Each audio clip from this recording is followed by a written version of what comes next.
With the coronavirus spreading, governments across the world have started taking up increasing actions to slow the virus's spread. In China, some 45 million people are under quarantine. Across Italy, schools have been shut down. And the US passed an $8.3 billion funding bill aimed at fighting the virus. The only problem? The virus isn't containable.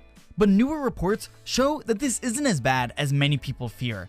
Don't forget to subscribe so you don't miss out on any future videos, and let's jump in.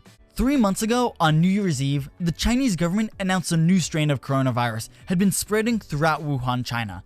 Since then, the virus has spread to more than 100,000 people across 61 countries. So we have two things to discuss.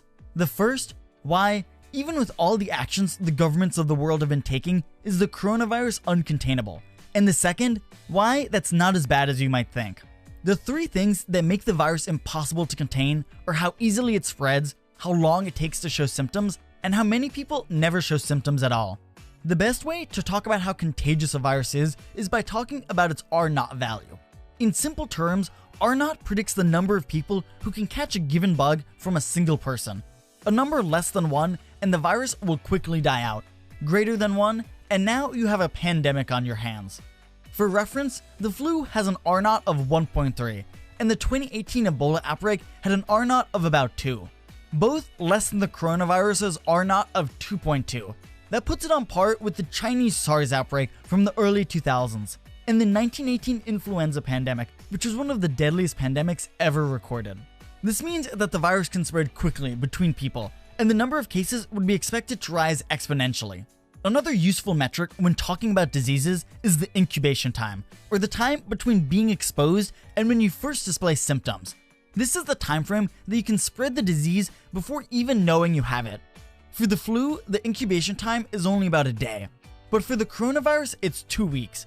This is one of the main factors that has made containment so difficult. People can get infected, fly across the world, have dinner with their friends, go out, meet new people, shake their hands, and cough into the air for 2 weeks before they even realize they've been infected. This has allowed the virus to spread to 61 countries, even sneaking past airport checkpoints. Another example of the problems this long incubation time can pose are the new work policies many companies have implemented. Many companies have started telling their employees that if they think they've caught the bug, to stay home. But by the point that an employee realizes they're sick, they would have already been contagious and showing up to work for 2 weeks. And while China quarantining nearly 50 million people has no doubt slowed the virus's advance, they can't stay quarantined forever, and officials fear that once the quarantine is lifted, the virus will pick back up again. Finally, according to health officials out of the WHO, 80% of cases are mild to moderate, meaning the majority of people might not even realize they've caught the virus, allowing it to spread further since those people won't think to isolate themselves.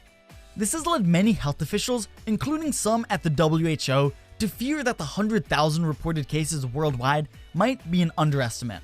But this is also good news. Hundreds of millions, if not billions of people are thinking about the virus, but for 4 out of 5 people that catch it, symptoms won't be much, and only 6% of people who caught it required immediate health support. And as more cases have come in, officials have realized the death toll will likely be far lower than initially expected. In Wuhan, where doctors became overwhelmed by the sudden influx of patients, the fatality rate was nearly 6%. But in other parts of China that got time to prepare, the death toll was less than 1%. And like we mentioned earlier, if many people catch the virus without even realizing it, even the 1% might be artificially inflated. Even more than that, if a few days more preparedness was enough to lower the death rate by 85%, the rest of the world that got even more time and realistically has better health infrastructure should be even better equipped to deal with these new cases. This isn't to say that we shouldn't fear the virus or take steps to prevent its spread. While overall death rates are low, for those over the age of 80 or with existing heart conditions, they have a nearly 1 in 5 fatality risk if they catch the virus. For now, make sure to wash your hands and stay home if you start coughing a lot.